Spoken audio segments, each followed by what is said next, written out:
Last type in the clutch, centrifugal clutch. थोडस मी book मधली पहिल्यांदा फिगर दाखवतो तुम्हाला. सगळ्यांना दिसते मला नाही.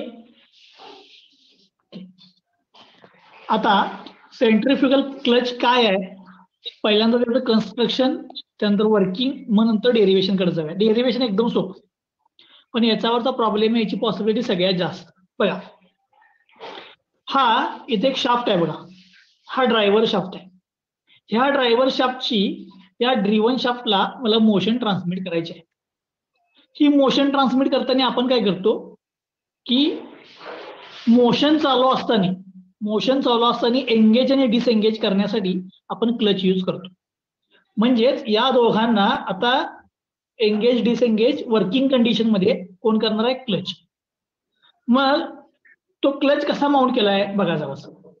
या ड्रिव्हन शाफ्टवर एक रोटरी बघा, सॉरी सर्क्युलर काय डिस्क आहे जी कनेक्ट केली आहे बघा इथं अशी, आणि ज्याला हा फ्लॅंजचा पोर्शन आहे, extended flange portion. Driver shaft वरती इथं हा सेंटरला स्पायडर आहे, आणि या स्पायडर मध्ये इथे एक मास आहे बघा, हे एक मास आहे आणि हे एक मास आहे. ह्याला म्हणतात स्लायडिंग शू. म्हणजे या स्पायडर हा ड्रायव्हर शाफ्टला कनेक्ट आहे आणि याच्यामध्ये हे स्लायडिंग शू आहेत, म्हणजे मास आहेत दोन. पण ते मास कंट्रोल्ड मोशननी मूव्ह होतात ड्यू टू स्प्रिंग. इथे तुम्हाला एक हेलिकल टेन्साइल स्प्रिंग बघायला मिळेल. म्हणजे ती इलॉंगेट होणार, तुम्ही फोर्स लावला तर, फोर्स काढून घेतला तर ती स्प्रिंग त्याला पुन्हा कॉम्प्रेस करणार. ठीक आहे, म्हणजे स्प्रिंग कॉम्प्रेस होणार. ठीक आहे, ही हेलिकल टेन्साइल स्प्रिंग आहे. याचा साइड व्ह्यू इथे दाखवलाय बघा, हा आउटरला ड्रम. हा ड्रम म्हणजे बघा, हा जो ड्रिव्हन शाफ्टला कनेक्टेड आहे, हा आउटर ड्रम ड्रिव्हन शाफ्टला कनेक्टेड आहे. सेंटर म्हणजे हा ड्रायव्हर शाफ्ट, सेंटरला हा ड्रायव्हर शाफ्ट, आउटरचा ड्रम ड्रिव्हनला कनेक्ट केलाय. आता या ड्रायव्हर शाफ्ट वरती हा शू आहे बघा, सॉरी हा स्पायडर आहे बघा, तो स्पायडर इथे दाखवलाय बघा. या शाफ्टला इथं थ्रू की रिजिडली कनेक्ट. आता या स्पायडरला 4 स्लॉट आहेत बघा इथं, 1 2 3 4. स्पायडरला टोटल 4 स्लॉट आहेत, आणि या 4 स्लॉट मध्ये 4 हेलिकल स्प्रिंग, ह्या सगळ्या सेम स्प्रिंग आहेत, आयडेंटिकल स्प्रिंग आहेत.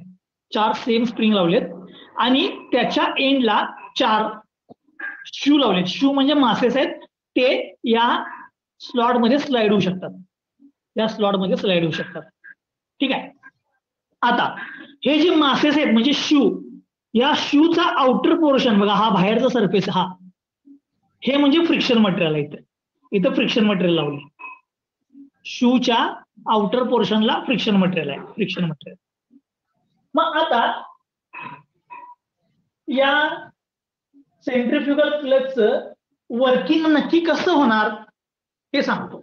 सेंट्रिफ्युगल क्लचचं वर्किंग. आता हा जो क्लच आहे, हा आतापर्यंतचे जे आपण क्लच बघितले त्यामध्ये आपण काय करत होतो, एक फूट पेडल प्रेस करायचो. फूट पेडल प्रेस केला की स्प्रिंग कॉम्प्रेस व्हायची आणि ड्रायव्हिंगची प्लेट आणि ड्रिव्हनची प्रेशर प्लेट यांच्यामधला कॉन्टॅक्ट सुटायचा, आणि तुम्ही फूट पेडल रिलीज केलं तर तो पुन्हा कॉन्टॅक्ट यायचा. म्हणजे तुम्ही एक मेकॅनिझम यूज केलं की ज्या मेकॅनिझमनी ऑपरेटरच्या व्हील वरती काय व्हायचं, इथं एंगेजमेंट आणि डिसएंगेजमेंट होती in cone clutch and in single and multiplate clutch. पण सेंट्रिफ्युगल क्लच मध्ये ड्रायव्हरचं आणि ड्रिव्हनचं एंगेजमेंट ही सेंट्रिफ्युगल फोर्स वरती डिपेंड आहे, आणि त्या सेंट्रिफ्युगल फोर्स वरती डिपेंड आहे म्हणून याला म्हणतात सेंट्रिफ्युगल क्लच. आता ते contact between driver and driven हा सेंट्रिफ्युगल फोर्स वरती कसा डिपेंड आहे ते सांगतो. बघा, हा स्पायडर जो आहे, हा मधला पोर्शन, हा स्पायडर ड्रायव्हिंग शाफ्टला कनेक्ट केला बघा, इथे ड्रायव्हिंग शाफ्टला, बरोबर. स्पायडर हा ड्रायव्हिंग शाफ्टला कनेक्टेड आहे, आणि या स्पायडर मध्ये एक असेंब्ली आहे. म्हणजे काय, स्प्रिंग स्पायडरला अटॅच केल्या आणि त्याच्या शेवटला एक मास आहे. म्हणजेच थोडक्यात हा शू, स्प्रिंग आणि हा स्पायडर हे तिन्ही पण कोणाला कनेक्टेड आहेत, ड्रायव्हिंग शाफ्टला कनेक्टेड आहेत. तिन्ही पण ड्रायव्हिंग शाफ्टला कनेक्टेड आहेत. कोण कोण?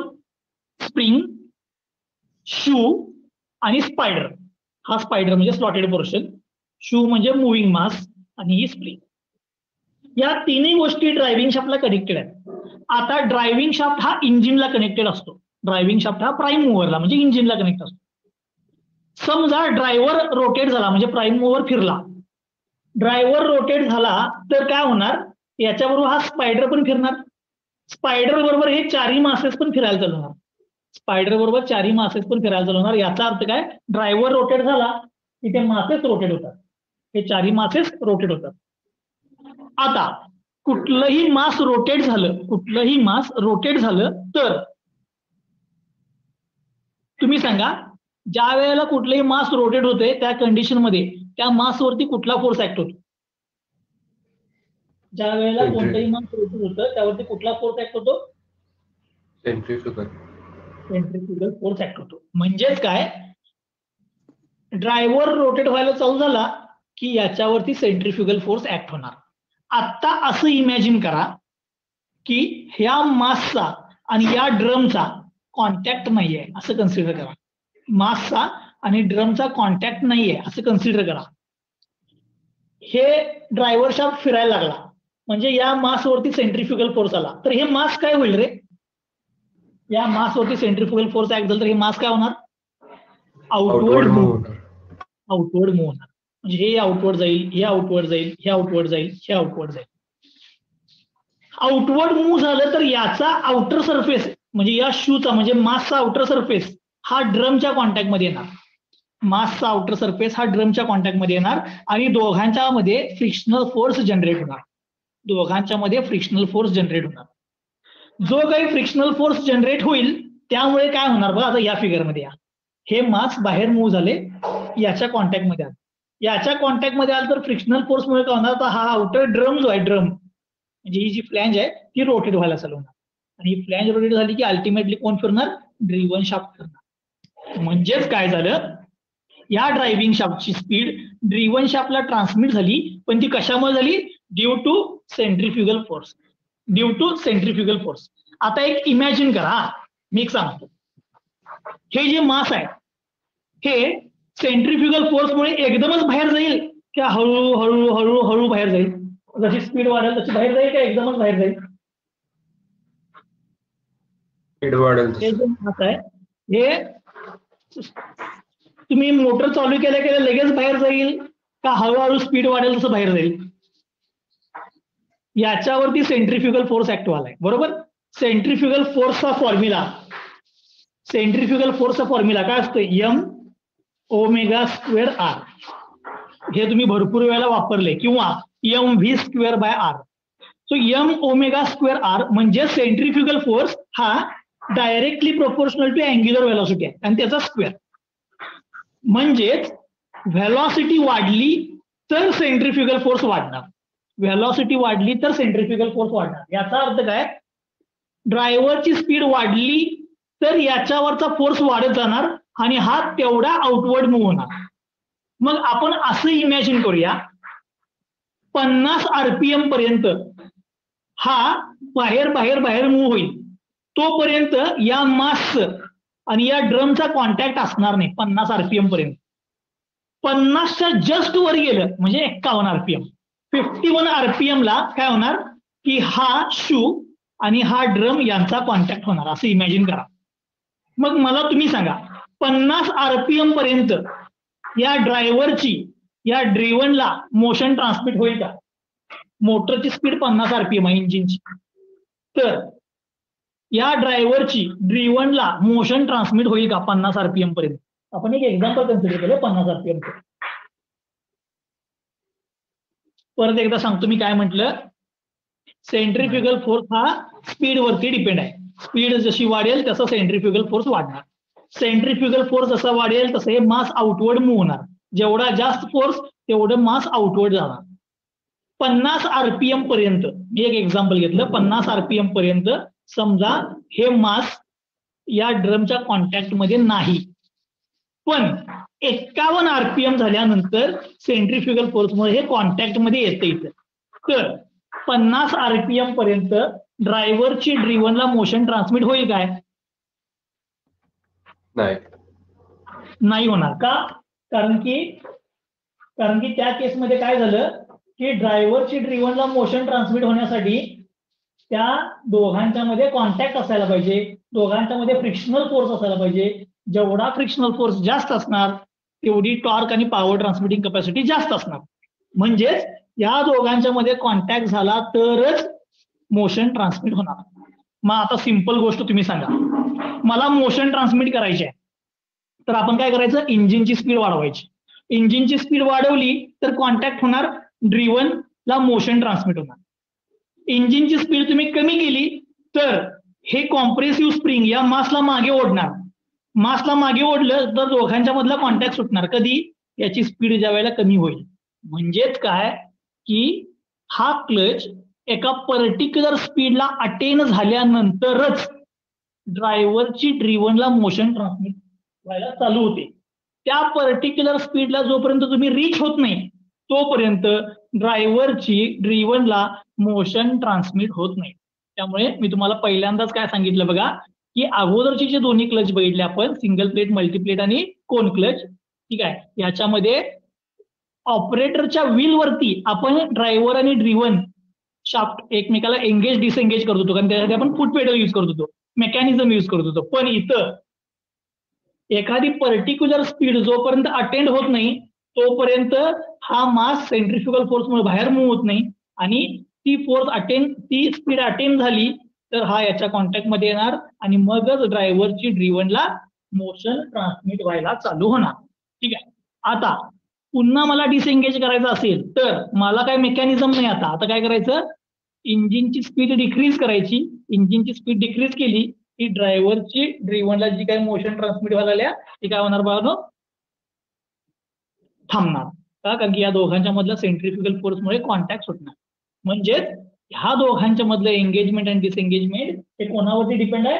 Depend on the speed of driving shaft. Driving shaft म्हणजे इंजिनच्या स्पीडवरती मोशन ट्रान्समिट होणार काय नाही हे ठरणार आहे. ठीक आहे. म्हणजेच थोडक्यात सेंट्रिफ्युगल फोर्स वरती डिपेंड आहे. म्हणून या क्लचला काय म्हणते आपण? Centrifugal clutch. म्हणजे centrifugal clutch work on the principle of centrifugal force. Centrifugal force वरती हा क्लच काय होते? वर्क होते. सगळ्यांना याचं वर्किंग समजले? सगळ्यांना या क्लचचं वर्किंग समजले का?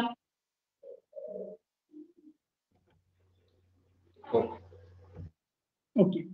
मग आता जर तुम्हाला याचं वर्किंग समजलं असेल तर बाबा मी याच्या डेरिव्हेशन वरती येतो. एकदम सोपा आहे हा डेरिव्हेशन. मी काय करतो? ह्यातला एकच शू कन्सिडर करतो. इथं नंबर ऑफ शू आहे त्याचा नंतर विचार करूया. आता एकच शू घेतो. हा एकच शू. हा मी एकाच शूची इथं फिगर ड्रॉ करतो. हे बघा, हा तो शू मी एकच कन्सिडर केला. याला स्प्रिंग कनेक्ट केली आपण. हेलिगेट टेन्साइल स्प्रिंग आहे. हा याचा भौतिक इथे सीजी असं कन्सिडर करूया. आता शाफ्टच्या सेंटर पासून लक्ष द्या. शाफ्टच्या सेंटर म्हणजे इथून शाफ्टच्या सेंटर पासून याच्या सीजी पर्यंतची जी काही रेडियस आहे त्याला मी म्हणतो स्मॉल आर. ठीक आहे. म्हणजे ही जी काही रेडियस आहे अशी त्याला म्हणतो मी स्मॉल आर. कुणाचं? जे मास आहे त्या मासचा सीजी. मासचा सीजी. हे बघा, हा जो शू आहे, शू हे मास आहे. या मासच्या सीजी इथपर्यंत डिस्टन्स सेंटर पासून मी म्हटलं स्मॉल आर. आता तुम्ही म्हणणार मी हे आर का कॅल्क्युलेट करालोय? त्याच्या मागचं कारण सेंट्रिफ्युगल फोर्सचा फॉर्म्युला काय? M omega square R. Centrifugal फोर्सच्या फॉर्म्युलामध्ये काय येतोय? आर येतोय म्हणून मी रेडियस घेतो. तसंच हा बाहेरचा सरफेस जो आहे हा कॉन्टॅक्ट सरफेस आहे. Contact surface. या कॉन्टॅक्ट सरफेसची रेडियस मी कन्सिडर करतो कॅपिटल आर. कॉन्टॅक्ट सरफेसची रेडियस कन्सिडर करतो कॅपिटल आर. म्हणजे कुठून कुठेपर्यंत? इथून या ड्रम पर्यंतची. म्हणजे थोडक्यात ड्रमची रेडियस कॅपिटल आर आहे. आणि स्मॉल आर म्हणजे काय? हा जो काही तुमचा शू आहे त्या शूच्या सीजी पासून सेंटर पर्यंत डिस्टन्स. म्हणजे आपण म्हणूया शूची रेडियस. शूची रेडियस किती आहे? Small R. ड्रमची रेडियस किती आहे? Capital R. ओके. या दोन किमती दिल्या. आता एक कन्सिडर करूया. हे जे काही शू आहे, हा शू, या शूचं मास यम आहे असं कन्सिडर करूया. या शूचं मास यम आहे असं कन्सिडर करूया. आता मला तुम्ही एक सांगायचं, मी जसं तुम्हाला म्हटलं की 50 RPM पर्यंत आपण केस कन्सिडर केल्या काय, 50 RPM पर्यंत, 50 RPM पर्यंत असं कन्सिडर केलं की आपण या दोघांच्या मध्ये कॉन्टॅक्ट नाही आहे. 50 RPM पेक्षा जास्त स्पीड झाली म्हणजे 51 RPM झालं तर या शूचा आणि या ड्रमचा कॉन्टॅक्ट होणार आहे. मग मी एक प्रश्न विचारतो, 50 RPM म्हणजे कुठली स्पीड असणार? 50 RPM म्हणजे कुठली स्पीड असणार? मोटर 50 RPM म्हणजे बाळांनो कुठली स्पीड असणार? अशी स्पीड की ज्या स्पीडला काय, ज्या स्पीडच्या अशी स्पीड आहे की ज्या स्पीडच्या नंतर एक न जर स्पीड वाढली तरी मोशन ट्रान्समिट होणार आहे. त्याच्या जस्ट बिफोर अगोदरची जी काही स्पीड आहे म्हणजे ती एकदम कमी असणार, त्याच्यापेक्षा थोडी कमी ही स्पीड के. जरासं एक मिनिट चालू.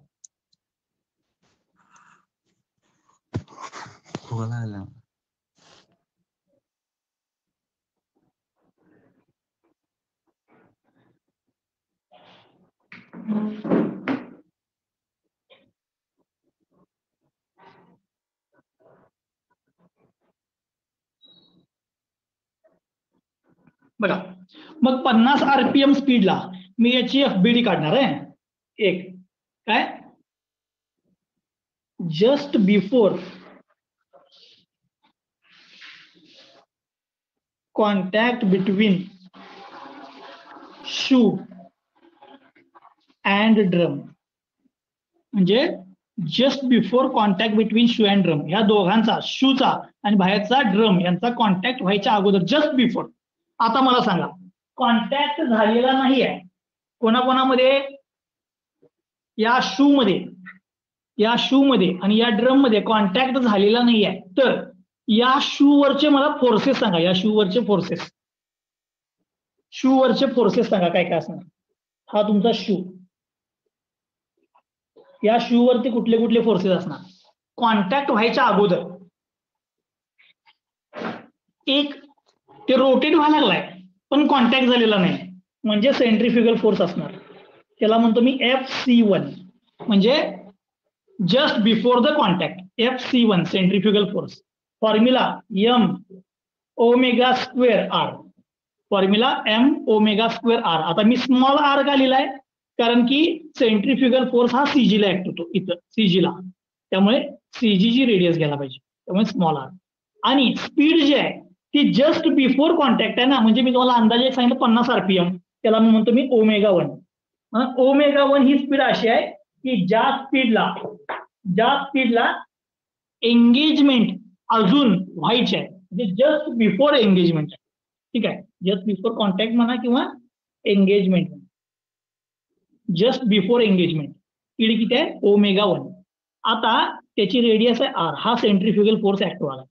पण हे मास जर आउटवर्ड मूव्ह झालं तर ही स्प्रिंग काय करणार आहे?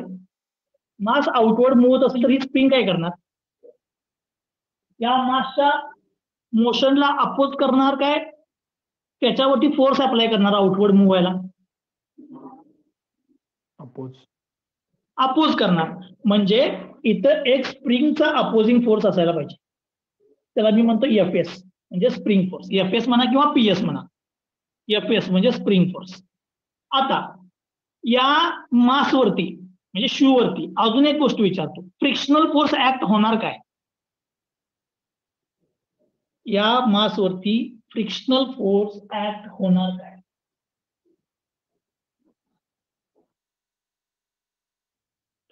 फ्रिक्शनल फोर्स कधी ऍक्ट होणार? नाही होणार. इथं फ्रिक्शनल फोर्स कधी ऍक्ट होणार? ज्या वेळेला या शूचा ड्रम बरोबर कॉन्टॅक्ट असणार त्यावेळेला फ्रिक्शनल फोर्स ऍक्ट होणार. कॉन्टॅक्ट व्हायच्या अगोदर फ्रिक्शनल फोर्स असणार काय?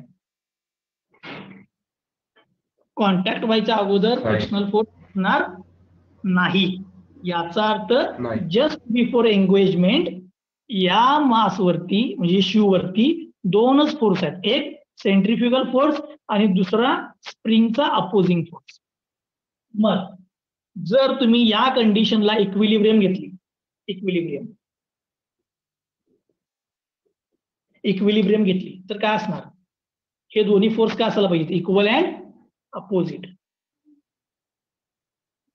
हे दोन्ही फोर्स काय असायला पाहिजे, इक्वल अँड अपोजिट. म्हणजे याचा अर्थ काय, FC1 इज इक्वल टू काय असणार, FS. आता FC1 म्हणजे काय, सेंट्रिफ्युगल फोर्स आहे. कधीचा, जस्ट बिफोर एंगेजमेंटचा. जस्ट बिफोर एंगेजमेंटचा. ठीक आहे, हा सेंट्रिफ्युगल फोर्स. आता सेकंड, आफ्टर एंगेजमेंट म्हणजे after contact between shoe and drum. म्हणजे जी 50 ची स्पीड होती ती मी आता स्पीड वाढवली, 50च्या वरती गेलो, 52 55 काय तर स्पीड केली, 50 पेक्षा जास्त केली. आता जो कॉन्टॅक्ट नव्हता या दोघांच्या मध्ये, आता हे सेंट्रिफ्युगल फोर्स कायला वाढला, इथं कॉन्टॅक्ट झाला.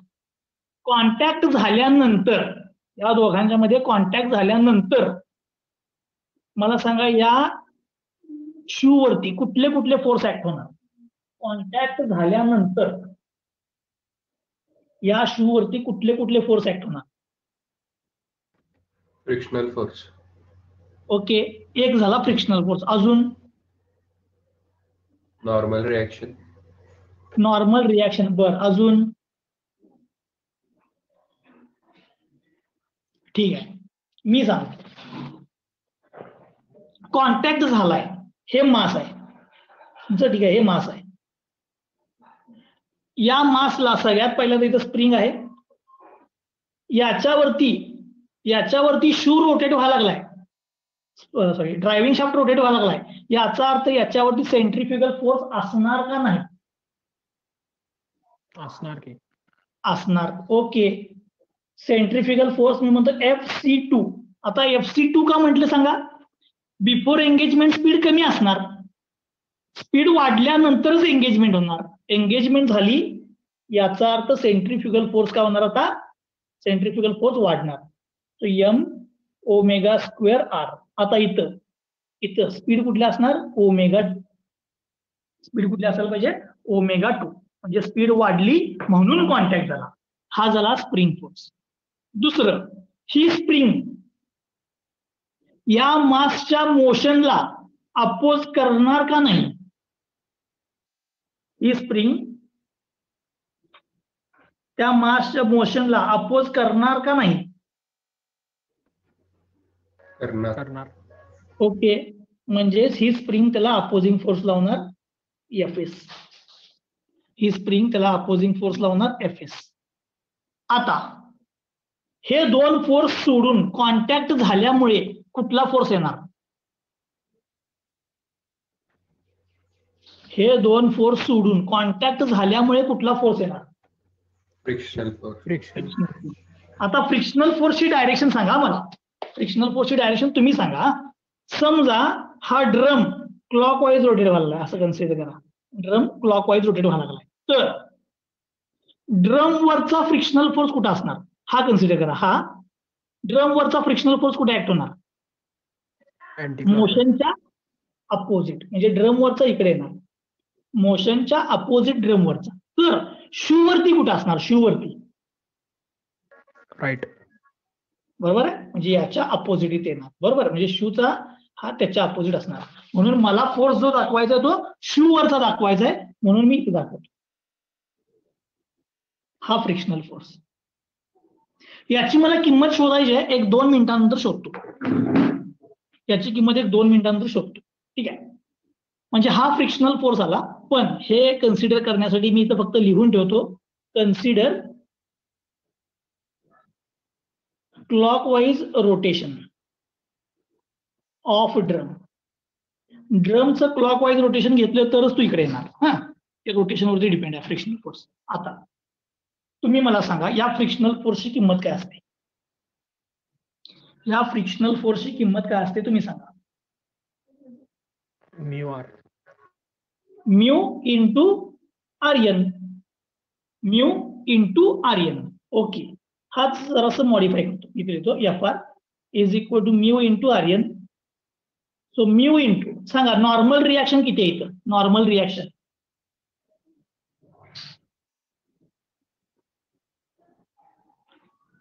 इथं जरा विचार करा आणि नॉर्मल रिॲक्शन किती आहे ते सांगा. FS normal reaction contact surface इथं आहे. ह्या सरफेसला परपेंडिक्युलर हा फोर्स लागतो मला. C किती आहे नॉर्मल रिॲक्शन? C किती आहे? त्याचा डिफरन्स येणार काय? मी विचारलंय रे, मला माहित नाही, तू सांगशील ते लिहिणार. याचा डिफरन्स येईल Difference सेंट्रिफ्युगलचा येईल. आणि ओके गुड. स्वरूपनं बरोबर उत्तर दिले. लक्ष द्या. नॉर्मल रिॲक्शन याचा अर्थ काय? या सरफेसला perpendicular force.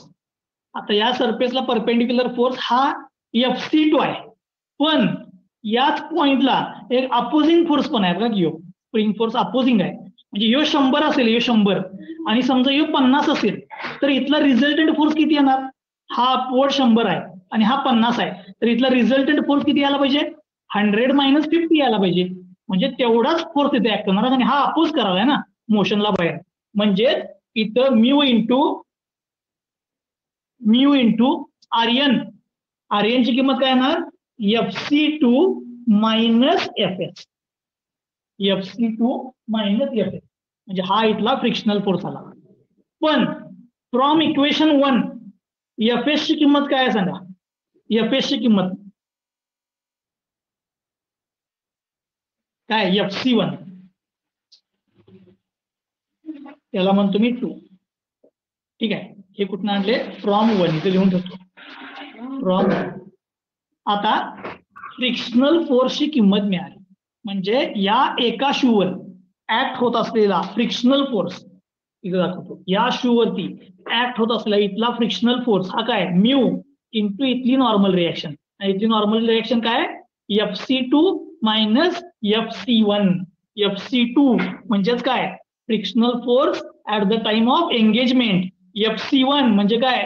Frictional force centrifugal force at the time of engagement. आणि Fc1 म्हणजे काय? Centrifugal force before engagement. म्हणून मी जरा इथं मुद्दा म्हणून लिहून ठेवतो. Fc1 काय? Centrifugal force before engagement.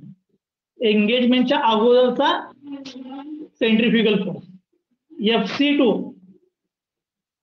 Centrifugal force after engagement. Okay, ह्या दोन गोष्टी लय महत्वाच्या आहेत. म्हणजे हा सेंट्रिफ्युगल फोर्स एंगेजमेंट नंतरचा आहे, हा सेंट्रिफ्युगल फोर्स एंगेजमेंटच्या अगोदरचा आहे. आता डेरिव्हेशनला पुढे जाणार आहे मी, पण त्याच्या अगोदर काही ज्या गोष्टी आहेत त्या मुद्दाम इथे लिहून ठेवतो. स्मॉल आर म्हणजे काय सांगा? Small R radius of shoe.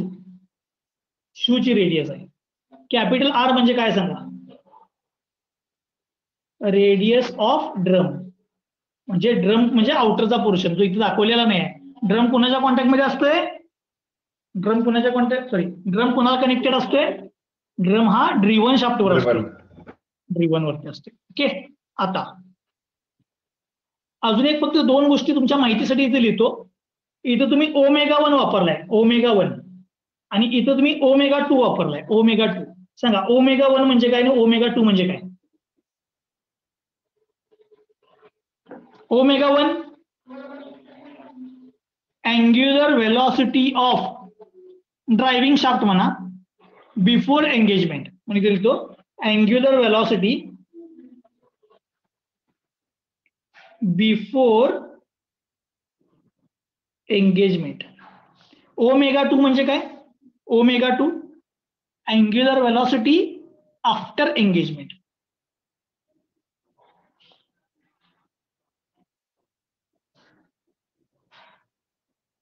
आता मी हे का लिहून दिलं? मी असं कधीच लिहित नाही बघा आजपर्यंत डेरिव्हेशन मध्ये. हे का लिहिलं? कारण की सगळा प्रॉब्लेम याच्यावरती आहे.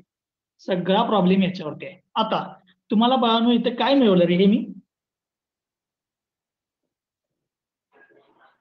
हे काय मिळवलं मी? फ्रिक्शनल फोर्सची किंमत मिळाली. फ्रिक्शनल फोर्स सांगा. आता टॉर्कची किंमत, टॉर्कचा फॉर्म्युला सांगा. फ्रिक्शनल फोर्स मिळाला कॉन्टॅक्ट सरफेसचा, ह्या दोन कॉन्टॅक्ट सरफेसचा फ्रिक्शनल फोर्स मिळाला इथला. टॉर्क कसा काढणार? Torque frictional force into radius. Frictional force into radius केले की मला टॉर्क मिळतोय. मग आता मी लिहितो टॉर्क ट्रान्समिटेड बाय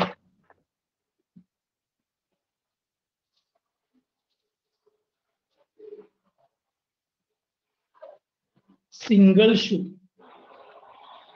एका शूनी, हे लय महत्वाचं आहे, एका शूनी ट्रान्समिट केलेला टॉर्क. सांगा formula, frictional force into radius. कुठली रेडियस घ्यायची सांगा. टॉर्क साठी कुठली रेडियस घेऊ? स्मॉल आर घेऊ का कॅपिटल आर घेऊ? Drum radius. कुठली घ्यायची? ड्रमची. Drum radius. का ड्रम रेडियस? त्याच्या मागचं कारण बघा, हे लय महत्वाचं आहे. फ्रिक्शनल फोर्स इथं ऍक्ट व्हायलाय, इथं तेव्हा या ठिकाणी, म्हणजे इथून इथपर्यंत डिस्टन्स गेला पाहिजे, फोर्स पर्यंत डिस्टन्स म्हणजे ड्रमची रेडियस येणार. ओके, त्यामुळे ड्रमची रेडियस कॅपिटल आर येणार, capital R. Okay, so frictional force into capital R. मी पुढे लिहून ठेवतो, आर म्हणजे काय? Drum radius. आता फ्रिक्शनल फोर्सची किंमत तुम्हाला मिळालेली आहे, ही किंमत मी इथे देतो, mu FC2 minus FC1 into R. हे केलं की तुम्हाला सिंगल शूनी ट्रान्समिट केलेला टॉर्क मिळणार. पण जर मला टोटल टॉर्क पाहिजे असेल, या क्लचने ट्रान्समिट केलेला टोटल टॉर्क पाहिजे असेल, तर टोटल टॉर्क कसं काढणार? या क्लचने ट्रान्समिट केलेला टोटल टॉर्क,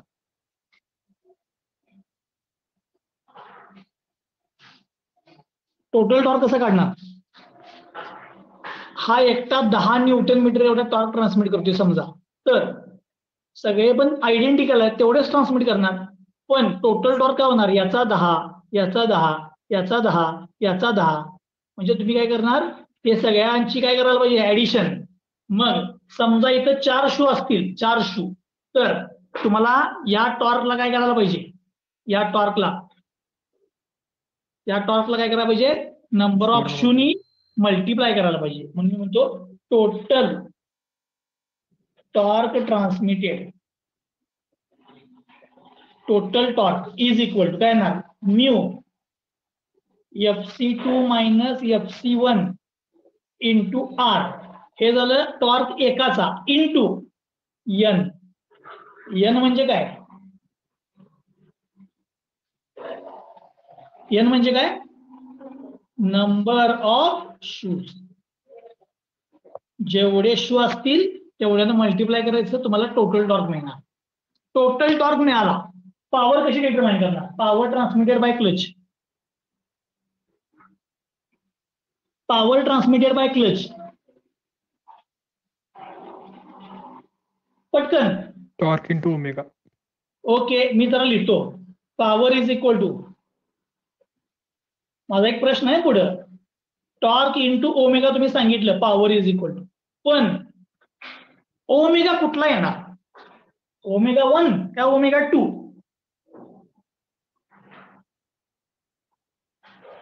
ओमेगा टू.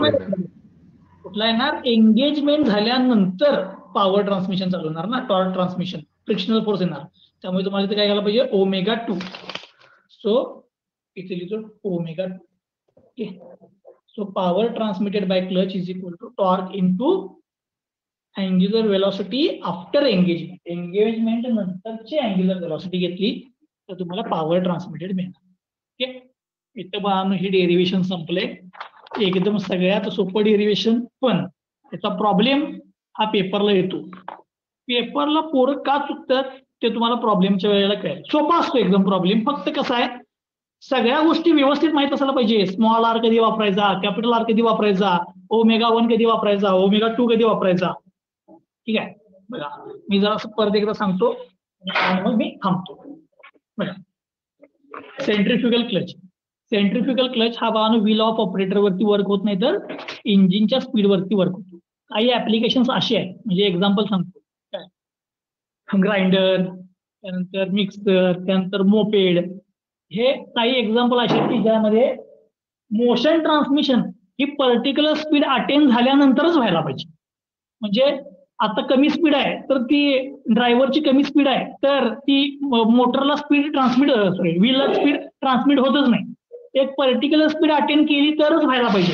अशा सगळ्या केसमध्ये आपण हा सेंट्रिफ्युगल क्लच वापरतो. या सेंट्रिफ्युगल क्लच मध्ये काय बघा, हा आउटर ड्रम आहे. हा आउटर ड्रम हा ड्रिव्हन शाफ्टला कनेक्टेड आहे आणि इथं एक ड्रायव्हर आहे. हा ड्रायव्हर शाफ्ट, त्याच्यावरती ही असेंब्ली इथे दाखवल्यावर हा स्पायडर आहे. स्पायडर मध्ये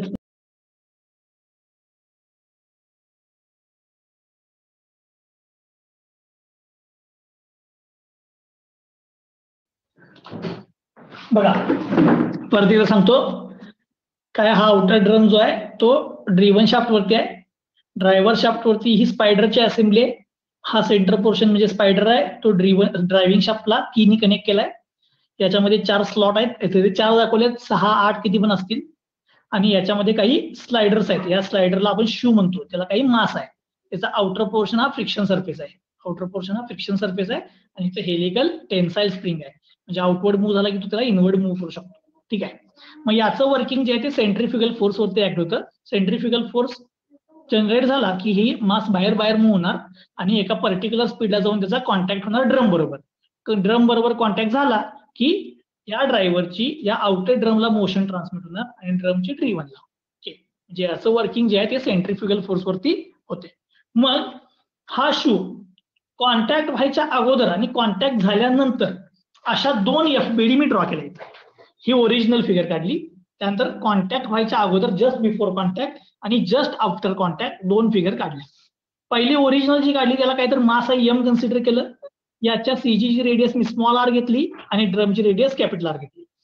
आता बघा just before contact centrifugal force काहीतरी ऍक्ट व्हायला लागला या मासवरती, कारण की एंगेजमेंट व्हायची आहे पण तुमचा ड्रायव्हर फिरायला लागला. याचा तर सेंट्रिफ्युगल फोर्स आहे M⍵1²R आणि स्प्रिंग अपोज करणार. मग इक्विलिब्रियम कंडिशनला ह्या दोन्ही फोर्सेस इक्वल अँड अपोजिट पाहिजे केली. ठीक आहे. आता एंगेजमेंट झालेली नाही याचा अर्थ फ्रिक्शनल फोर्स नाही. मग स्पीड अजून जरा वाढवली म्हणजे 50 51 केली, काय झालं, कॉन्टॅक्ट झाला. मग त्यावेळेची स्पीड वाढली म्हणजे ω2 आला.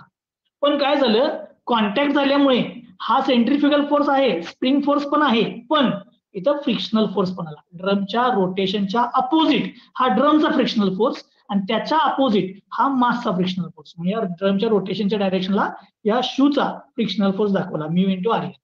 पण फ्रिक्शनल फोर्सचा फॉर्म्युला μ×Rn. Rn म्हणजे इथला नॉर्मल फोर्स. आता इथला नॉर्मल फोर्स तुम्हाला FC2 दिसतोय, पण या FC2 ला कोणतरी अपोज करायला आणि तो कोण आहे, FS. म्हणजे FC2 - FS.